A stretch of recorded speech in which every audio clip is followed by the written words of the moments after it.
We are a people motivated by the love of God. In fact, the word says the love of Christ compels us. God's salvation story is incredible. We needed saving. We were separated from God. And because of God's great love for us, He sent Jesus to reconcile humanity through Jesus. Love drove Him to the cross. His love for you and for me, amazing love. And His love now compels us into action, showing His heart through our thoughts, words, and deeds to our neighbours. As Paul writes to the Corinthians, be on your guard, stand firm in the faith, be courageous, be strong, do everything in love. Now, it sounds simple, but it's one of the greatest challenges that we face today. As we approach this year's self-denial appeal, let's rise to it. We can. I believe we will.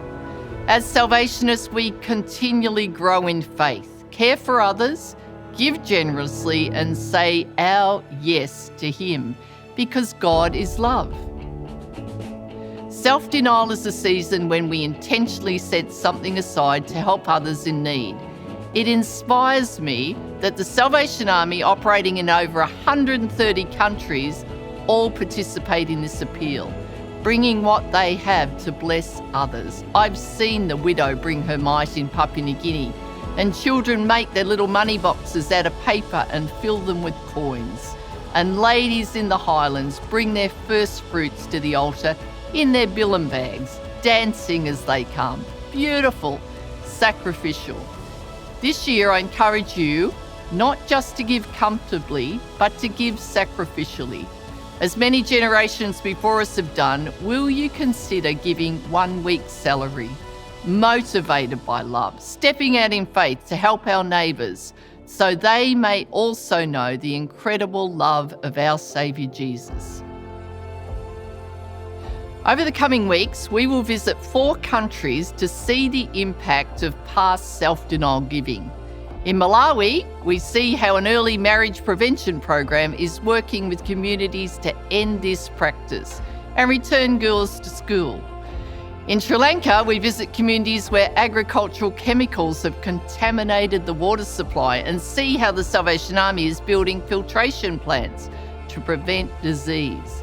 In Rwanda, a country with high youth unemployment, we visit the Salvation Army Vocational Training School that's equipping young people with skills and education to support themselves.